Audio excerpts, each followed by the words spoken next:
My name is Richard Diamond. I'm a private detective. I charge a fee and trouble usually comes free.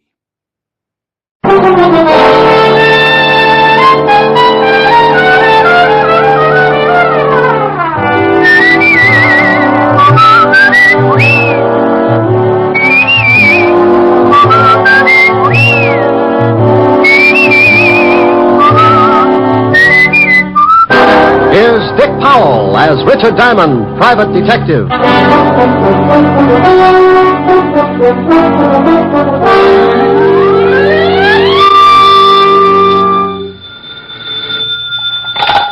Diamond Detective Agency, surplus homicide, surplus hand grenades, black market embalming. Oh, Rick. Oh, Helen, what's with you? It's what's with you I'm worried about. What do you mean, what's with me? You know what's with you. Now, you stop that. That's my routine. I want that which you pilfered from the living room the other night, and I want it back, and I want it right away. Oh, but Helen, baby. Don't you baby me. Now, you get it down here. But I can't leave the office. I just got in.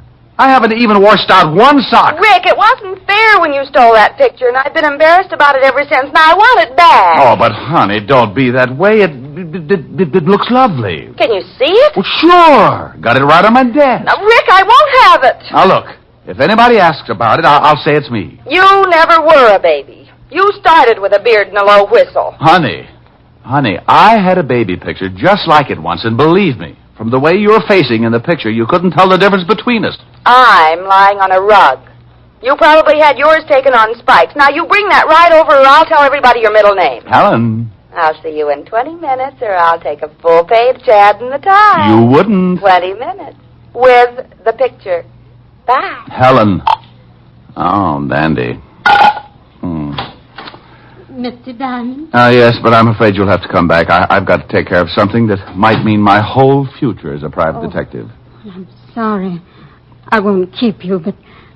Well, could you tell me the name of another good detective? There aren't any. Goodbye. Oh, please.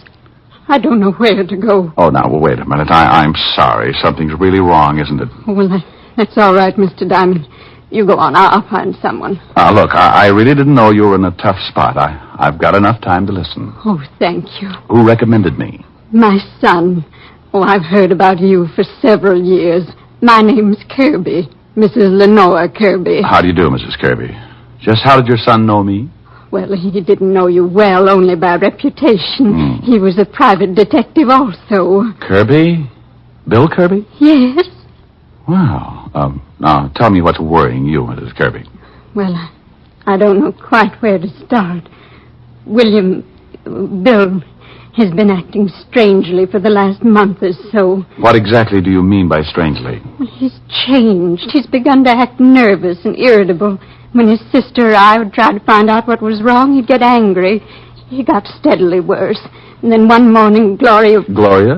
My daughter, Bill's sister. Oh, go ahead. Well, she went into his room. He was asleep, so she started to hang up his trousers. When she turned them upside down, a lot of money dropped on the floor. Oh? Well, what do you mean, a lot of money? Gloria said there must have been several $1,000s. Mostly $100 bills. Did he have another source of income? I mean, besides the private detective business? Oh, no.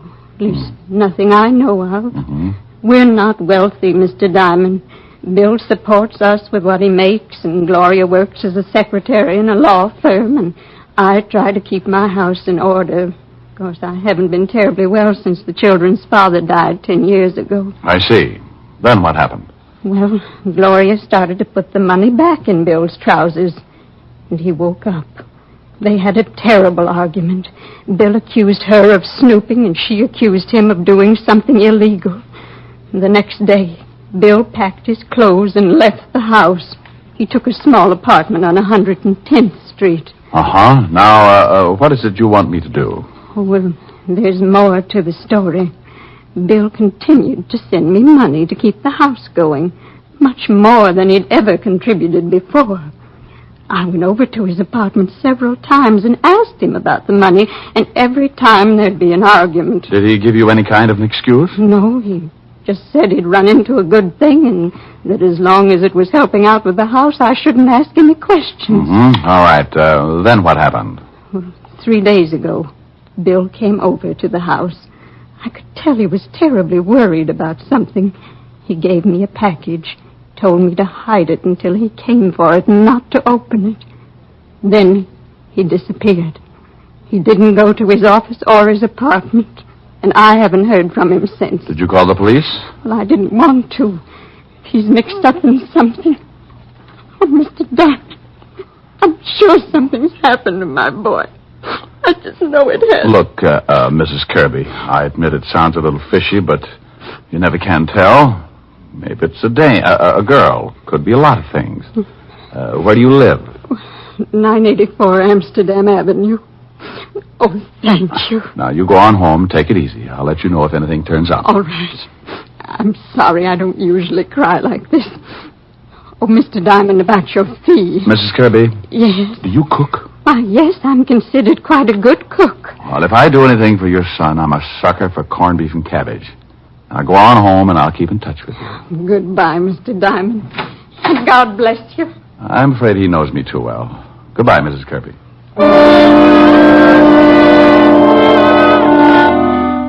Funny how you can run into a situation like that. Any other time, it's got to be $100 a day in expenses. But that's because trouble doesn't usually bother me. There's too much of it around, and everybody's a stockholder. Then a little old lady walks in with a bucket full of heartache, and you realize the $100 a day in expenses is only the difference you carry around to make up for that big cold world outside. I put my merit badge away, grabbed Helen's picture off the desk, and headed for 975 Park Avenue. Well, you're late. I was just going to call the papers, but I wasn't quite sure how you spell your middle name. It's, C-H-O... Here's the picture. Thank you. I didn't know you had a mole in your... Rick. Aren't you coming in? No, I'm not. I'm mad. Won't even let me keep your little old baby picture. Now, about that mole... Now, you stop that. Why can't you come in? Well, I got a client right after I talk to you. I got to go down to the 5th precinct and do some checking. Will I see you tonight? If you'll tell me about the mole. Now, Rick. See you at 8. Bye, mole. A Sam. A baby.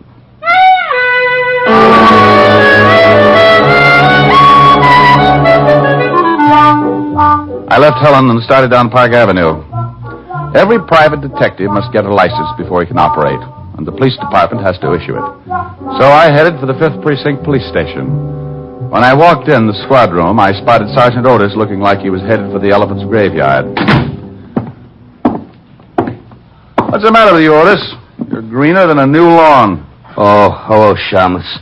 I don't feel so good. No, as a matter of fact, you don't. A little pudgy around the shoulders. Ah, come on, lay off. I tell you, I feel sick. Let's see your tongue. Huh? Oh, Well, how's it look? I don't know. But be careful who you show it to. Somebody's liable to think it's poisonous and kill it with a stick. Hello, Walt. Oh, no. Okay, I'm too tired to be scared off today. Who's dead and where? Not today, Walt. And what are you so tired about? We had a killing this morning. I've questioned every suspect in the whole state. Nothing. Who got dead? Maybe you knew him. A shamus. Kirby? What? Hey, how the devil did you know that? Just a guess. Guess my 38. You know something? I didn't know anything, Walt. Kirby's mother was just at my office. Oh. Yeah, oh. Well, you don't have to get sore. I'm not sore. Just wondering who's going to tell Mrs. Kirby. Otis went over there a little while ago. He saw the sister. The mother wasn't home yet. Oh, that's why he looks so bad. Yeah, I guess so. Wouldn't you? Okay, where's the body?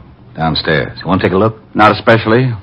I told his mother I'd do something for him, and right now I don't seem to be able to think of a thing. Get the killer. Help me. Okay, let's go down and take a look.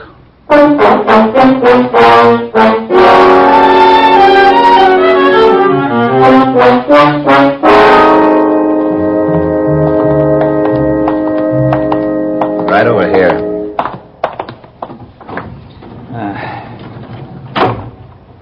Been in the river. Yeah. Put 4 slugs in him first, though. What kind of a gun? 12-gauge shotgun. Used a deer load. Anything on him? Just the usual identification. Okay, let's put him back. I don't know why he got knocked off. No motive, no nothing. The mother has quite a story. Yeah? She told me your son... Oh, no. Yeah? And here comes Malicious. Hey, we just got a call. Kirby's mother and sister just got beat up. Something awful. What? Come on, Walt. Oh, this is crazy. First the son gets it for no apparent reason, then the rest of the family get beat up. I think I can tell you why the mother and sister got beat up. Yeah, why? Probably the package Kirby left with his mother. What package? I'll tell you about it on the way over in the car. Okay, Otis, okay. Come on, step on it. Lieutenant. Yeah. This time you can use the siren. Oh, boy.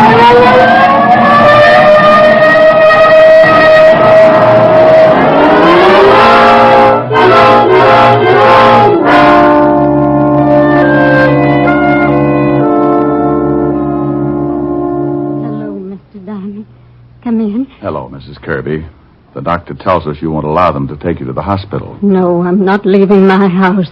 It'll take more than 2 cheap hoodlums to drive me out of my house. Well, the doctor says you'll be all right, but I think the hospital might be safer for a few days. This is Lieutenant Levinson, Mrs. Kirby. How do you do, How do you Lieutenant? do? I know you don't feel much like talking. Oh, no, that's quite all right. I'll be glad to help in any way that I can. Were they after the package your son left with you? Yes, but I didn't give it to them. I almost did when they started to hit Gloria, but I knew they had something to do with Bill's death. And you knew the package was important, too. Yes, Well, where is the package, Mrs. Kirby? in the bread box, in the bread wrapper. Pretty cute. Otis, Yeah, Lieutenant? go in the kitchen and bring me the loaf of bread in the bread box.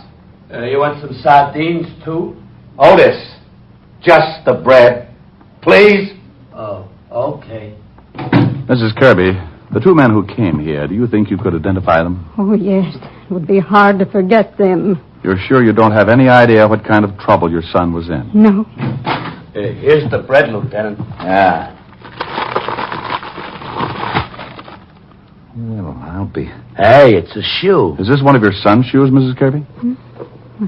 No, he wears a much smaller size. No, that isn't his shoe. I don't get this. Nothing in it, just a shoe. A big one. What size is it? Hey, What's the matter? well, the shoe size on the inside, it says 6B and then 5 numbers after it. Well, if that's a 6B, Otis wears matchboxes. Oh, yeah? Otis. Oh, okay. I don't understand. Why would Bill leave a shoe and act like it was so important? Because it probably was very important. You think these numbers? Could be. Let's see. Well, if these numbers do mean anything, it sure isn't going to be easy finding out. Here's something, Walt. Yeah? Mm-hmm. Shoe's got new heels on it. It's been half soled. Otis. Yeah, Lieutenant. Take the shoe down at the station. Give it to the lab. See what they can find out. And then get the boys out and check every shoe repair shop in the city. I want to know where the shoe was half sold. Okay. Mrs. Kirby, you're sure you can't think of a thing that might give us a tip about your son? No, nothing, Mr. Diamond. Rick, I'm going down to the station. Find out about that shoe. Then I'll send our rogues gallery over so Mrs. Kirby can try and pick out the 2 guys who worked her over. Oh, check with me if you find out anything, will you? Right, Walt? Mr. Diamond, there's no reason for you to go on with this case. My son's dead. You can't help him now. I'm sure your business is very important. Mrs. Kirby, I said I'd do something for your son. Well, I was a little late. Now I'm going to do something for me. There's a killer loose, and 2 slobs who beat up women. I'm a little unhappy, Mrs. Kirby, so I've got to square this beef the only way I know how. First, I'd like to talk to your daughter.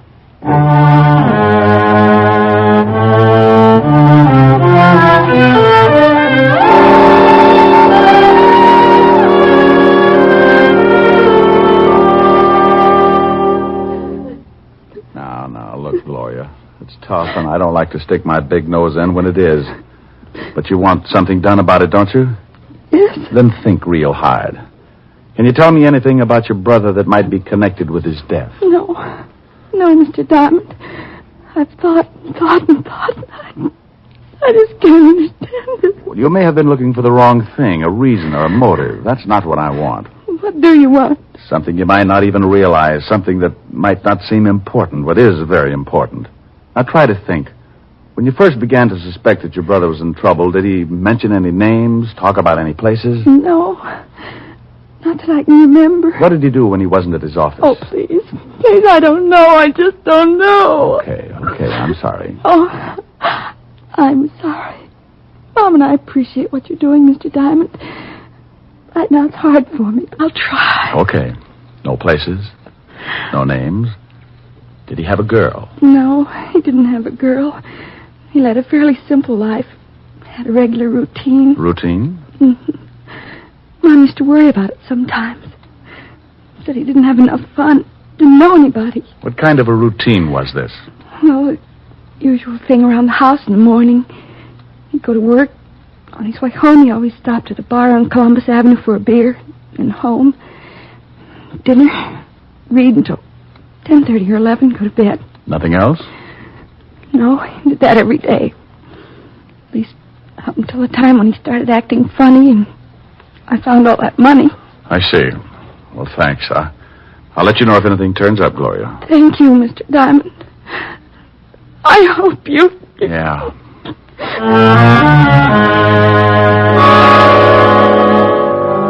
I left the Kirby house and walked out on the street. It was getting near 6 o'clock and a light breeze was blowing the night in. It was turning cold, so I flipped my collar up and started for Columbus Avenue and the bar that Bill Kirby used to stop in for a beer. I turned down 88th Street, picked up speed to shake the chill out of my ankles. Hey, you. Yeah? You Diamond? So what? So where's the shoe? Oh, you're going to find it harder working me over than a couple of women. Working you over, maybe, yeah. Killing you? Everybody dies easy. Give me the shoe. Where's your friend? Move in this alley. I'll give you an introduction. I'm busy. You're going to be busy getting dead if you don't get in the alley. I got my gun in my pocket. I bet you shrink 4 feet when you aren't carrying it. What? Okay. Did you get him? Yeah. But it don't look like he's got the shoe on him. Yeah, but he knows where it is. Tell me, boys, is it fun beating up women? More fun beating up those gumshoes. Ain't it, Danny? Sure. You want to tell us where the shoe is, Shamus? Right now, it should be in the police lab. Hey, Danny, you think those cops really took it out of the house? I don't know. I couldn't see. Diamond, I still think the old dame gave it to you when she went up to see you at your office this morning. What did you kill her son for? Who said I killed him, friend? Kirby got smart about the shoe like you did. He got dead for his trouble. How do you feel about your future, friend? Pretty good.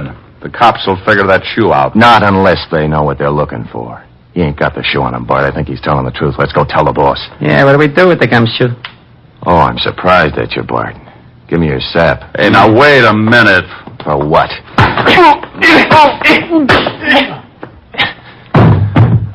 Okay. You gonna knock him off?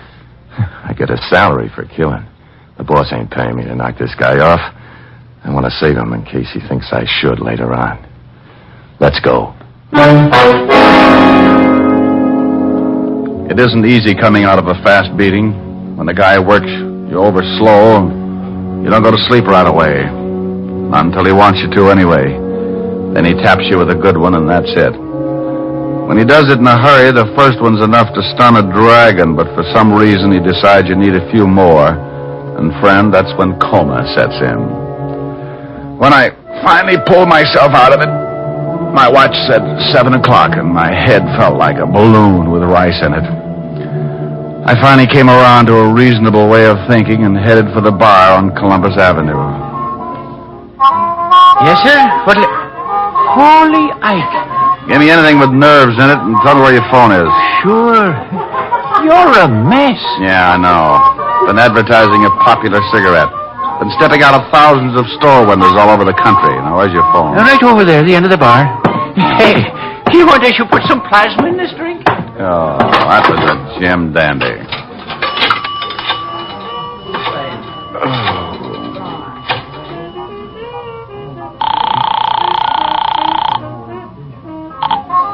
Lieutenant Levinson, homicide. Walt, Rick, Rick, where the devil you been? playing patty cake with the 2 garnips who worked over Mrs. Kirby and her daughter. Well, we've been trying to get you. Otis been calling blondes all over town.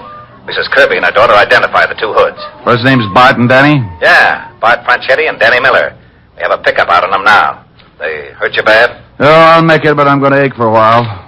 What did you find out about the shoe? Well, we really got some fast action on those half-soles.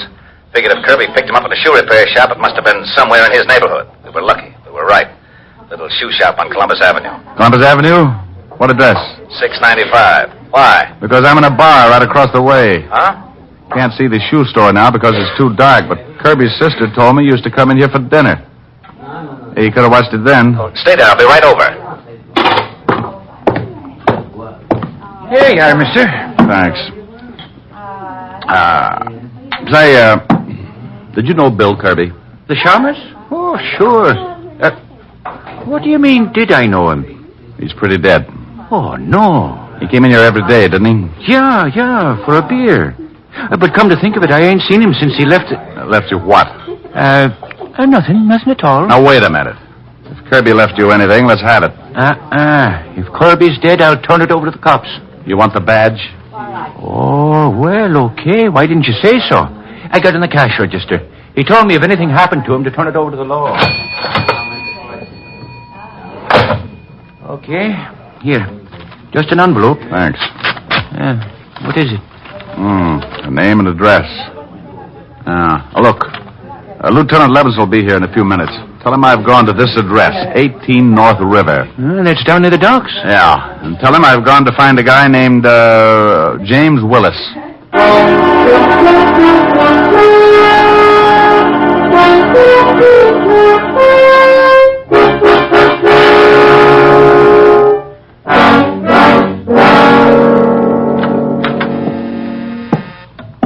Continental Shipping. Mr. Lund, one moment, please. Continental Shipping. Mr. Willis, who's calling? One moment, please. Honey, is Mr. Willis in? Yes. The emergency hospital's on the second floor. I always go around this way. It makes people notice me. Which is Mr. Willis's office, dear? Right over there, but I'm afraid you can't... Here's the badge, baby. Oh. And don't ring him. Yes, sir.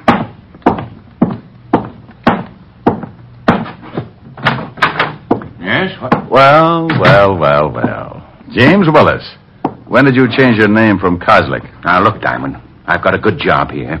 I never could have gotten it if the company had known I was James Kozlik and I'd done time. In the shipping business, huh? What's an old-time safecracker like you doing in the shipping business? You're not a cop anymore, Diamond. You helped put me away once, but I've quit the rackets, and I'm doing fine in a legit way. Now you can leave. What does your company ship? We're in export and import firm. We ship and receive everything. Now get out. What does your company import that might interest two professional thugs like Bart and Danny? What? I don't know what you mean. Where do you have your shoes fixed? Little place on Columbus Avenue, maybe? I don't know what you're talking about, and I don't intend to sit here and listen to you and your riddles. Miss Williams, will you please have one of the watchmen sent in to show Mr. Diamond out? Yes, sir. But two gentlemen wish to see you. They say it's very important. Well, I can't see anyone. Well, I think maybe you better. They seem very definite. Miss Williams, I don't... What's the matter, Mr. Willis? Diamond, let go of my hair. Tell her to show the gentleman in, or I'll make Sitting Bull look like a piker. Go on. Send the two gentlemen in, Miss Williams. Okay. I'm going over here behind the door. You be a good boy. You nearly pulled all my hair out. Well, what's the difference? The way things look, the state might have to shave your head anyway. Hey, Willis, we want to talk to you. Well, what's the matter? You sore because we came up here? Yeah, what's with that guy? He just sits there holding his head. Good evening, boys. Hey, look who's here. Yeah, it's the shamus.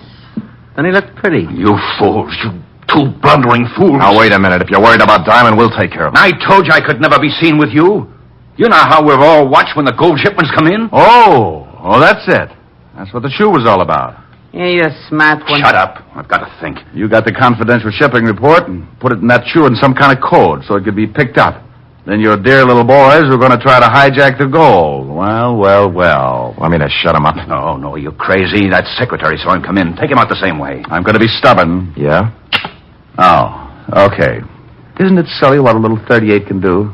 Let's go. All right, but look, as long as I'm probably going to end up in the river, would you mind telling me one thing? Yes, I do. No, that's swell. That's really swell. Kirby recognized you going into that shoe store. He remembered you had a record, so he probably tailed you. Found out where you worked and went back to take a look at that shoe. He found the same thing wrong that I did. The numbers weren't his shoe size, and he probably thought it was crazy when you left only one shoe. So he took the shoe. You always were a pretty smart cop, Diamond. Danny. Yeah, boss. Before you kill the smart cop, pull his hair out. Pull his hair out? By the roots. Now take him out of here. Was Kirby blackmailing you, Willis? Yes. Being stupid, he didn't know what the shoe was for, but he knew it was worth something. Now, please, Danny, get Mr. IQ through that door. Move. Okay. I'm looking for Mr. Willis. Yeah, what's funny, shamus? You boys are in for a big surprise. Oh, Mr. Willis must be free. Here they come now. Just keep walking, Shamus. Nothing's wrong. Oh, are you gentlemen through with Mr. Willis? Yeah, that's go on in. He'll see you. Thank you. Let's go, Shamus. Oh, one more thing. Yeah, now what? Duck, Rick! Thanks, Walt. And you take it easy, Bart. I ain't going from the gun. I ain't doing nothing. Please, don't shoot. Walt, James Willis is really James Karzik. I'm going in after him. Well, here, Cat, you'll need a gun. Is he in there? Out the window. I went over to the window fast and spotted my man just dropping down off the fire escape. The building fronted on a long dock, and Willis had 50 yards to go before he could find cover. Then I said that stupid thing. Willis! In the name of the law! Stop! Well, he didn't stop in the name of the law, so I rested my arm on the windowsill and led him about 2 feet. At 50 yards, a running man can be hard to hit with a .38. Sometimes. You get him, Rick? Yeah. See you down at the station.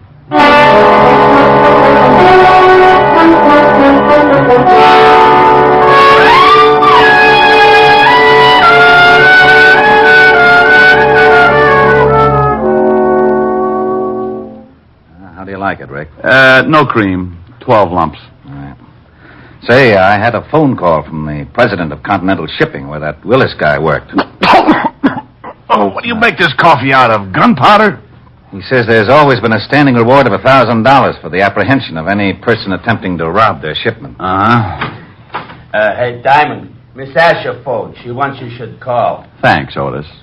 Thanks. What's wrong with you? You heard him, Otis. He said thanks. Okay. He must be sick.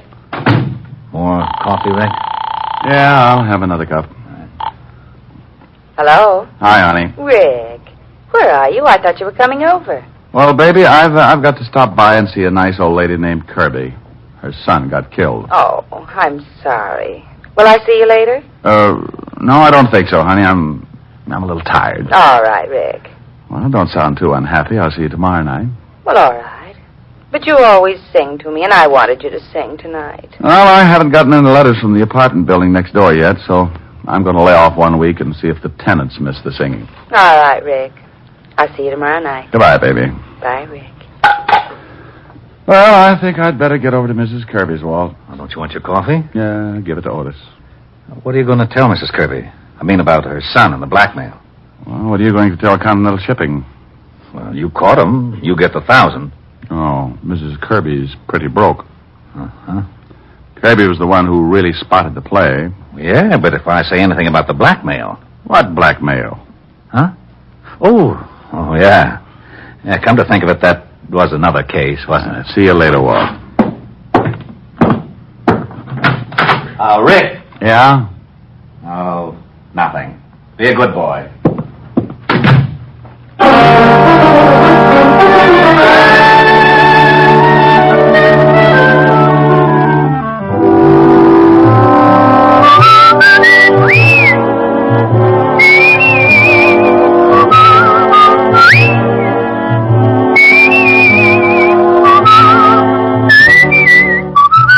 You have just heard Richard Diamond, Private Detective, starring Dick Powell. Helen was played by Virginia Gregg, Lieutenant Levinson by Ed Begley. Also in our cast were Wilms Herbert, Stephen Dunn, Peggy Weber, and William Johnstone. Music was under the direction of Frank Worth. Richard Diamond is written by Blake Edwards and directed by Richard Sandell. Dick Powell soon will be seen in the screen version of the best-selling novel, Mrs. Mike. Now, this is Eddie King inviting you to be with us again at the same time next week, when we will again bring you Dick Powell as Richard Diamond, Private Detective.